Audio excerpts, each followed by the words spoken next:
41 பேர் அவரை பார்க்காத வந்து இறந்து போனாங்க. அதுக்கு வந்து வாய் திறந்தாரா?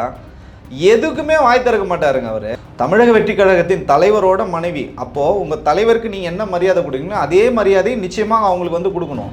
இப்போ தேமுதிகல அண்ணன் விஜயகாந்த் அவர்கள் வந்து இன்னைக்கு காலம் தவறி போயிருந்தாலும் அவங்களோட துணைவியார் வந்து திருமதி பிரேமலதா விஜயகாந்த் தான் இன்னைக்கு கட்சி வந்து வழிநடத்துறாரு. அப்போ அவர் தலைவருக்கு என்ன மரியாதை கொடுத்தாங்களோ அந்த மரியாதை அவங்களுக்கும் வந்து கொடுப்பாங்க. நீங்கள் அது எம்ஜிஆரை எடுத்துக்கலாம். எம்ஜிஆருக்கு என்ன மரியாதை கொடுத்தாங்களோ அதே மரியாதை வந்து அம்மையார் ஜெயலலிதா அவரும் கொடுத்தாங்க. அப்படி தான் நீங்கள் இதை பார்க்கணும். அப்படி இல்லாமல் ஒரு சகோதரி, ஒரு பெண் அப்படின்ற உங்கள் தலைவரோட மனைவின்னு கூட நீங்கள் பார்க்கணும். குறைஞ்சபட்சம் ஒரு பெண் அவங்கள வந்து இவ்வளோ மோசமாக டிவிக்கோட அவங்கள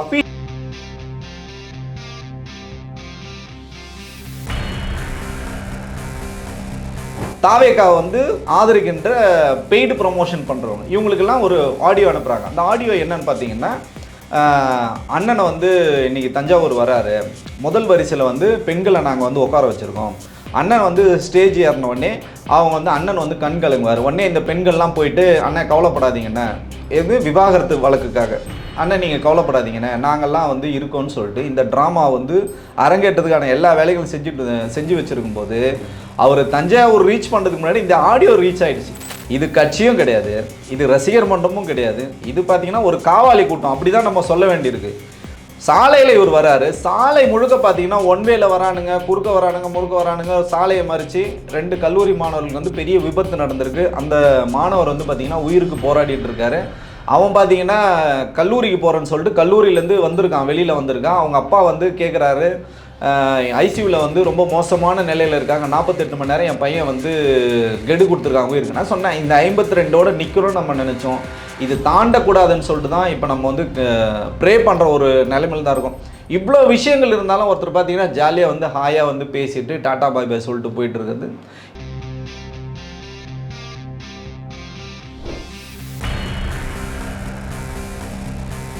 நான் வந்து விவாகரத்தும் கொடுக்க மாட்டேன், செட்டில்மெண்ட்டும் கொடுக்க மாட்டேன், பிள்ளைங்களும் பார்க்க மாட்டேன், உன்னையும் நான் பார்க்க மாட்டேன், என் இஷ்டத்துக்கு தான் நான் இருப்பேன்னு சொல்லும்போது தான் உறவினர்கள் வச்சு பேசுகிறாங்க, அப்பா அம்மா வச்சு பேசுகிறாங்க, வழக்கறிஞர்களை வச்சு பேசுகிறாங்க. இது எல்லாமே நடக்குது. இது எல்லாமே நடந்தது. இதெல்லாம் இந்த 5 வருடங்களில் பல்வேறு முயற்சிகள் வந்து பண்ணியிருக்காங்க. இவர் எதுக்குமே செவி மடுக்கலை, அவங்கள ஒரு பொருட்டாவே வந்து கருதலை அப்படின்னு சொல்லும்போது நீங்கள் தான் சொல்கிறீங்க எல்லாருமே வந்து என் அக்கா தங்கச்சின்னு சொல்கிறீங்க, தமிழ்நாட்டில் இருக்க பெண்கள்லாம் நான் வந்து ரொம்ப மதிக்கிறேன்னு சொல்கிறீங்க. உங்கள் வீட்டில் இருக்கிற பெண்ணையே நீங்கள் வந்து மதிக்கலை, உங்கள் வீட்டில் இருக்க பெண்ணுக்கே நீங்கள் வந்து ஒரு செக்யூரிட்டி, நீங்கள் அதுதானே ஒரு ஒரு ஒரு ஆண்கிட்ட, அது தகப்பனாக இருக்கலாம், மகனாக இருக்கலாம், அண்ணனாக இருக்கலாம், தம்பியாக இருக்கலாம்.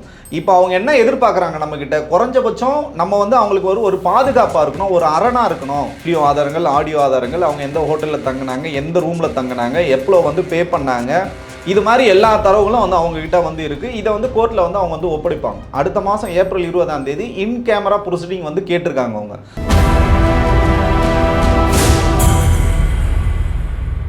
வணக்கம். இன்று நம்மோடு நேர்காணல் பேசுவதற்காக முன்னாள் தாவேக்காவினுடைய நிர்வாகியும் அரசியல் விமர்சகருமான திருமிகு மணிகண்டன் அவர்கள் நம்மோடு வந்திருக்கிறார். வாருங்கள், அவரோடு பேசலாம். சார் வணக்கம். சார் வணக்கம் பிரதர், எப்படி இருக்கீங்க? அருமையாக இருக்கேன். இன்னைக்கு தஞ்சையில் தாவேக்காவினுடைய நிர்வாக சந்திப்பு கூட்டம் நடந்து முடிஞ்சிருக்குது. விஜய் அவர்கள் ரொம்ப ஆக்ரோஷமாக தமிழ்நாடு அரசை தாக்கியெல்லாம் பேசுகிறாரு. ஆனால் சமீபத்தில் நடக்கக்கூடிய பிரச்சனையாக இருக்கக்கூடிய சங்கீதா விஜய் அவர்களுடைய விவகாரம், இந்த விவகாரத்தை பற்றி அவர் வாயே திறக்கவே இல்லை. ஏன்னா மாதர் சங்கம் கண்டனம் தெரிவிக்குது, இந்த மாதிரி சங்கீதா அவர்களை பற்றி ரொம்ப அசிங்கமாக பேசுகிறாங்க இணையதளத்தில், அவங்கள ஒரு வார்த்தை கூட கண்டிக்க கூட இல்லை அப்படின்ற மாதிரி சொல்கிறாங்க. நீங்களும் புதுசாக ஒரு ஆடியோவும் இருக்குது அப்படின்னு சொல்கிறீங்க, எப்படி பார்க்குறீங்க? அதாவது பார்த்தீங்கன்னா, பொது வாழ்க்கையில் வந்துட்டால் நீங்கள் வந்து ஒரு க்ளீன் ஷீட்டாக இருக்கணும், நீங்கள் வந்து முன்மாதிரியாக இருக்கணும். ஏன் நம்ம அதை சொல்கிறோன்னா, பர்டிகுலராக விஜய் அவர்களுக்கு நம்ம ஏன் அதை சொல்கிறோன்னா, உங்களை பின்தொடர்பவர்கள், உங்களை தலைவராக ஏற்றுக்கொண்டவர்கள், இவங்கெல்லாம் பார்த்தீங்கன்னா பெருவாரியாக இளைஞர்கள். அந்த இளைஞர்களுக்கு வந்து யார் ரோல் மாடல்னு பார்த்தீங்கன்னா, அப்பா அம்மா கூட அவங்க ரோல் மாடலாக எடுத்துக்கல, விஜயை தான் ரோல் மாடலாக எடுத்துக்கிறாங்க. அப்போது நம்ம என்னவா நம்ம செயல்படுறோம், நம்ம என்னவா இருக்கோம் அப்படின்றத விஜய் அவர்கள் தான் சீர்தூக்கி பார்க்கணும். எல்லா நடிகர்களுக்கும் சினிமாவில் பார்த்தீங்கன்னா விவாகரத்துன்றது சர்வசாதாரணம், அது வந்து சர்வசாதாரணமாக நடக்கிறது தான். அது வந்து ஒருத்தவங்களோட தனிப்பட்ட வாழ்க்கை முறை. ஏன் நம்ம விஜய்க்கு மட்டும் இவ்வளோ தூரம் பிரச்சனை வருது, ஏன் ஊடகங்கள் வந்து தொடர்ச்சியாக இந்த ஒரு வாரம் ஆனாலும் இந்த அலை வந்து ஓயவே இல்லை அப்படின்னா, இவர் தான் சொல்கிறாரு, நான் தான் வந்து தமிழ்நாடே நான் தான், என்ன திட்டினா தமிழ்நாடை திட்டின மாதிரி ஒரு வீட்லேயும் விஜய் இருக்கான் அப்படின்னு சொல்லும்போது, அப்போ நீங்கள் யார், நீங்கள் என்னவா நடந்துக்கிறீங்க? உங்களுக்கு 1999 திருமணம் நடக்குது. திருமதி சங்கீதா விஜய் பார்த்தீங்கன்னா இவர் வந்து காதலிச்சு தான் திருமணம் பண்ணாங்க. அவங்க அப்பா பார்த்தீங்கன்னா மிகப்பெரிய ஒரு செல்வந்தர், மிகப்பெரிய ஒரு தொழிலதிபர். இன்னும் ஒருபடி மேலே போய் சொல்லலாம், இவங்க வந்து ஒரு யூகே சிட்டிசன். இப்போ 27 ஆண்டுகளில் 2 குழந்தைகள். ஈழத்தமிழர் சொல்கிறாங்களே. ஆமாம், அவங்க ஈழத்தில் பிறந்தவங்க, யூகேல வந்து செட்டில் ஆனவங்க. ஸோ ஈழத்தமிழ் தான். ஸோ அதில் வந்து சொர்ணலிங்கம்னு சொல்லிட்டு அவங்க அப்பாவோட பேர் அது. அவர் ஒரு ஈழத்தமிழ் தான். அப்படி இருக்கும்போது திருமணம் நடக்குது. 2 குழந்தைகள் வந்து இருக்காங்க. திவ்யா சசா, அதுக்கப்புறம் வந்து ஜேசன் சஞ்சய், 2 குழந்தைகள் வந்து இருக்காங்க. இப்போ பொது வாழ்க்கையில் வந்துட்டார், கட்சி ஆரம்பித்தார், பிரபலமாயிட்டார். அதெல்லாம் வந்து ஓகே தான். சினிமா விட்டு விலக போகிறோம், முழு நேரமும் அரசியல் இருக்குன்னு நீங்கள் சொல்லும்போது, சொந்த வாழ்க்கையில் உங்களுக்கு வந்து பிரச்சனை இருக்குது. அதை நீங்கள் வந்து ஒன்று அதை நீங்கள் செட்டில் பண்ணியிருக்கணும், இல்லையா நீங்கள் பொது வெளியில் வராமல் பார்த்துருக்கணும். இது ரெண்டுமே பண்ணாமல் தாண்டோன்றித்தனமாக விஜய் வந்து இருக்கிறது தான் இதுக்கெல்லாம் மூல காரணமாக பார்க்குறோம். ஆனால் இந்த பிரச்சனையை பொறுத்த வரைக்கும் அவர் வாயை திறக்காமல் இருக்காரு சார். அது நம்ம எப்படி பார்க்குறது? இல்லை, வேற எந்த பிரச்சனையும் அவர் வாய் திறந்தார் சொல்லுங்கள்? ஜனநாயகன் பிரச்சனை வந்தது, வாய் திறந்தாரா? 41 பேர் இறந்து போனாங்க. சிஎம்க்கு நான் நன்றி சொல்லியிருக்காரு. சொல்கிறேன், நான் ஒன்று ஒன்றா வரேன். 41 பேர் அவரை பார்க்காதான் வந்து இறந்து போனாங்க. அதுக்கு வந்து வாய் திறந்தாரா? எதுக்குமே வாய் திறக்க மாட்டாருங்க அவர். அவங்க எதை சொல்கிறேன்னே, இவங்க வந்து தனிப்பட்ட, இப்போ நான் கூட இந்த விஷயத்தை கடந்து போயிடுவேன். திருமதி சங்கீதா அவர்களும் நமக்கு வந்து அந்த சகோதரியும் வந்து நமக்கு தெரியும், திரு விஜய் அவர்களையும் தெரியும், அவங்க குடும்பத்தோடு நமக்கு வந்து நெருக்கம் உண்டு. ஆனாலும் இதை ஏன் நம்ம வந்து பொது வழியில் பேச வேண்டிய அவசியம் இருக்குது அப்படின்னு பார்த்தீங்கன்னா, திரு விஜய் அவர்களோட மனைவி, அவங்க தமிழக வெற்றி கழகத்தின் தலைவரோட மனைவி. அப்போது உங்கள் தலைவருக்கு நீங்கள் என்ன மரியாதை கொடுக்குறீங்களோ அதே மரியாதையை நிச்சயமாக அவங்களுக்கு வந்து கொடுக்கணும். இப்போ தேமுதிகவில் அண்ணன் விஜயகாந்த் அவர்கள் வந்து இன்னைக்கு காலம் தவறி போயிருந்தாலும் அவங்களோட துணைவியார் வந்து திருமதி பிரேமலதா விஜயகாந்த் தான் இன்னைக்கு கட்சி வந்து வழிநடத்துறாரு. அப்போ அவர் தலைவருக்கு என்ன மரியாதை கொடுத்தாங்களோ அந்த மரியாதை அவங்களுக்கும் வந்து கொடுப்பாங்க. நீங்கள் அது எம்ஜிஆரை எடுத்துக்கலாம். எம்ஜிஆருக்கு என்ன மரியாதை கொடுத்தாங்களோ அதே மரியாதை வந்து அம்மையார் ஜெயலலிதா அவரும் கொடுத்தாங்க. அப்படி தான் நீங்கள் இதை பார்க்கணும். அப்படி இல்லாமல் ஒரு சகோதரி, ஒரு பெண் அப்படின்ற உங்கள் தலைவரோட மனைவின்னு கூட நீங்கள் பார்க்கணும். குறைஞ்சபட்சம் ஒரு பெண் அவங்கள வந்து இவ்வளோ மோசமாக டிவிக்கோட அவங்களோட அஃபீஷியல் ஐடியிலே அவங்கள ரொம்ப மோசமாக தரக்குறைவான வார்த்தைகள் வந்து பேசும்போது தான் அவங்களோட நம்ம வந்து பழகியிருக்கோம். அவங்கள வந்து நல்லா தெரியும், ஒரு சகோதரி. அதுக்காக நம்ம வந்து விட்டுட்டு போக முடியாததுனால இன்றைக்கி எல்லாருமே அவங்களுக்கு எதிராக பேசணும். அவங்க ஆதரித்து நான் தொடர்ச்சியாக நான் பேசுறதுக்கு காரணம் பார்த்திங்கன்னா அவங்க சைடு நியாயம் இருக்கும். இந்த பக்கம் இவர் வந்து கொஞ்சம் கூட அறமற்ற செயலை இவர் பண்ணுறதுனால தான் நம்ம இதை கண்டிக்க வேண்டிய அவசியம் இருக்குது. இது பொதுவெளியில் பேச வேண்டிய அவசியம் இருக்குது. நீங்கள் சொன்ன மாதிரி மாதர் சங்கங்கள் வந்து இன்றைக்கி கண்டனங்கள் தெரிவிக்கிறாங்க, பல்வேறு அமைப்புகள் வந்து கண்டனம் தெரிவிக்கிறாங்க, ஊடகங்கள் தொடர்ச்சியாக இதை வந்து பேசுகிறாங்க. ஆனால் விஜய் அவர்கள் வந்து பேசவே இல்லை. ஆனால் பொதுவெளியில் பேசாமல் என்ன பண்ணுறாருன்னா, இன்றைக்கி அந்த ஆடியோவோட நீட்சியை நான் வந்து சொல்லிடுறேன், அதில் இருக்க கருப்பொருள் என்னன்னு நான் சொல்லிடுறேன். 2 நாளுக்கு முன்னாடியே பிளான் பண்ணுறாங்க. என்ன பிளான் பண்ணுறாங்கன்னா, தஞ்சாவூரில் கூட்டணும் முடிவாகணுன்னே என்ன பண்ணுறாங்கன்னா, அந்த பிஆர் ஏஜென்சி வச்சு ஒரு ஆடியோ வந்து ரிலீஸ் பண்ணுறாங்க. அவங்க இன்ஃப்ளூயன்சருக்குலாம் வந்து அனுப்புகிறாங்க. இது வந்து விஜய்க்கு எதிரான இன்ஃப்ளூயன்சர்னா யார்? இன்ஸ்டா இன்ஃப்ளூயன்சர்ஸ் அது மாதிரியா? ஆமாம், இன்ஸ்டா இன்ஃப்ளூயன்சர். அது இல்லாமல் ஐடி வச்சுருக்குங்க, ஓனா ஐடி வச்சுருக்குங்க. அதுக்கப்புறம் வந்து நிறைய வந்து தாவேக்காவை வந்து ஆதரிக்கின்ற பெய்டு ப்ரொமோஷன் பண்ணுறவங்க, இவங்களுக்கெல்லாம் ஒரு ஆடியோ அனுப்புகிறாங்க. அந்த ஆடியோ என்னன்னு பார்த்தீங்கன்னா, அண்ணனை வந்து இன்றைக்கி தஞ்சாவூர் வராரு, முதல் வரிசையில் வந்து பெண்களை நாங்கள் வந்து உட்கார வச்சுருக்கோம். அண்ணன் வந்து ஸ்டேஜ் ஏறின உடனே அவங்க வந்து அண்ணன் வந்து கண் கலங்குவார். உடனே இந்த பெண்கள்லாம் போயிட்டு, அண்ணன் கவலைப்படாதீங்கண்ணே, எது விவாகரத்து வழக்குக்காக, அண்ணன் நீங்கள் கவலைப்படாதீங்கண்ணே, நாங்கள்லாம் வந்து இருக்கோன்னு சொல்லிட்டு இந்த ட்ராமா வந்து அரங்கேற்றதுக்கான எல்லா வேலைகளும் செஞ்சு வச்சுருக்கும்போது அவர் தஞ்சாவூர் ரீச் பண்ணுறதுக்கு முன்னாடி இந்த ஆடியோ ரீச் ஆகிடுச்சு. வெளியில் வந்தவொடனே அந்த ஸ்கிரிப்டே மொத்தமாக கொலாப்ஸ் ஆகி என்ன பண்ணுறதுன்னே தெரியாமல், அடுத்த கட்டத்தை நோக்கி நகராமல், மொத்தமாக சொதப்பலாகி அவர் என்ன பேசுறதுன்னே தெரியாமல் இன்றைக்கி 30 நிமிஷத்தில் பேசிட்டு கடைசியில் அண்ணன் சீமானோட பேச்சுக்கள்லாம் எடுத்து பேசிட்டு வந்து தண்ணீர் வந்து இங்கே வந்து கிடைக்காம போகுது, மலைகளை வந்து சுரண்டிட்டாங்க, அந்த மாதிரி பேசிட்டு இதை அப்படியே முடிச்சுட்டு போயிட்டாரு. மீனவர்களுக்காக நின்று பேசுகிறேன் அப்படின்லாம் வந்து பேசிட்டு திட்டங்கள்லாம் இதெல்லாம் வந்து சொல்லிவிட்டு வேலூரில் நன்றி சொல்ல, அதனால் வந்து தஞ்சாவூரில் நன்றி சொல்கிறேன்னு சொல்லி நெஞ்சில் குடியிருக்கும் வேலூர் மக்களே எனக்கு கூட நினச்சேன், ஐயோ என்னடா ஆச்சு அப்படின்னு. அப்புறம் சொல்கிறாரு, நாங்கள் சொல்லலை, இங்கே சொல்லிட்டேன் அப்படின்னு. ஸோ அப்படி தான் இந்த 33 நிமிஷம் போச்சு. இதில் தாண்டி நம்ம என்ன பார்க்கணுன்னா, பார்க்கும்போது நம்மளுக்கு ஒரு காமெடி ஞாபகத்துக்கு வருது. பொலாரில் விழுந்து என்ன பண்ண, கோயில் வாசலில் போய் உள்ள பண்ண. கரெக்டு தான் நீங்கள் சொல்கிறது. அதே நேரத்தில் பார்த்தீங்கன்னா, தமிழக அரசாங்கம் வந்து பொறுப்புணர்வோடு எஸ்ஓபி வந்து போட்டிருக்காங்க. எல்லா கட்சிகளும் இந்த வந்து எஸ்ஓபியை வந்து அதன்படி நடக்கிறாங்க. இது கட்சியும் கிடையாது, இது ரசிகர் மன்றமும் கிடையாது, இது பார்த்திங்கன்னா ஒரு காவாலி கூட்டம், அப்படி தான் நம்ம சொல்ல வேண்டியிருக்கு. சாலையில் இவர் வராரு. சாலை முழுக்க பார்த்தீங்கன்னா ஒன்வேல வரானுங்க, குறுக்க வரானுங்க, முறுக்க வரானுங்க. சாலையை மறித்து 2 கல்லூரி மாணவர்களுக்கு வந்து பெரிய விபத்து நடந்திருக்கு. அந்த மாணவர் வந்து பார்த்தீங்கன்னா உயிருக்கு போராடிட்டு இருக்காரு. அவன் பார்த்தீங்கன்னா கல்லூரிக்கு போகிறேன்னு சொல்லிட்டு கல்லூரியிலேருந்து வந்திருக்கான், வெளியில் வந்திருக்கான். அவங்க அப்பா வந்து கேட்குறாரு, ஐசியூவில் வந்து ரொம்ப மோசமான நிலையில் இருக்காங்க, 48 மணி நேரம் என் பையன் வந்து கெடு கொடுத்துருக்காங்க உயிருக்கு. நான் சொன்னேன், இந்த 52ஓட நிற்கிறோன்னு நம்ம நினச்சோம், இது தாண்டக்கூடாதுன்னு சொல்லிட்டு தான் இப்போ நம்ம வந்து ப்ரே பண்ணுற ஒரு நிலைமையில் தான் இருக்கும். இவ்வளோ விஷயங்கள் இருந்தாலும் ஒருத்தர் பார்த்தீங்கன்னா ஜாலியாக வந்து ஹாயாக வந்து பேசிட்டு டாட்டா பாய் பாய் சொல்லிட்டு போயிட்டு இருக்குது. இவருக்கு அரசியலும் தெரியல, மனிதாபிமானமும் இல்லை. இது எந்த லிஸ்ட்டில் நம்ம சேர்க்கறதுனே தெரியல. இவங்களுடைய விவகாரத்தை பொறுத்த வரைக்கும் நடிகைன்னா வந்து த்ரிஷாவை மட்டும்தான் சொல்கிறாங்களா, இல்லை உண்மையிலே என்னதான் நடக்குது விஜய் அவர்களுக்கும் சங்கீதா அவர்களுக்குமான விவகாரம் இருக்குது இல்லைங்க. இப்போது ஒரு நடிகையோட இவருக்கு நடந்து பிரச்சனை கிடையாதுங்க. நான் என்ன சொல்கிறேன், நீங்கள் அவங்கள எப்படி அணுகிறீங்கன்றதான் இருக்குது. இப்போது திருமதி சங்கீதா அவர்கள் உங்களுக்கு வந்து மனைவி, உங்களுக்கு 2 குழந்தைங்க, திவ்யா பாப்பா படிக்கிறாங்க. தம்பி பார்த்தீங்கன்னா ஜேசன் சஞ்சய் வந்து படம் வந்து இயக்குறாரு. அந்த படம் அவர் இயக்கிறதுக்கான எந்த விதமான உதவியோ ஒரு வாழ்த்தோ எதுவுமே இவர் சொல்ல. இவர் யாரெல்லாம் வந்து காலம் முழுக்க யாரை வந்து எதிரின்னு சொன்னாரோ அந்த ஒரு நடிகர் தான் உதவி கூட பண்ணார். அந்த நடிகரோட பேர் சொல்ல நான் விரும்பலை.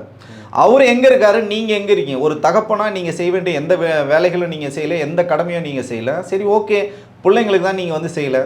சரி, இப்போ மனைவியாவது நீங்கள் வந்து கரெக்டாக வச்சுருக்கீங்களா? அவங்களோட தேவைகளை நீங்கள் வந்து பூர்த்தி பண்ணிங்களா?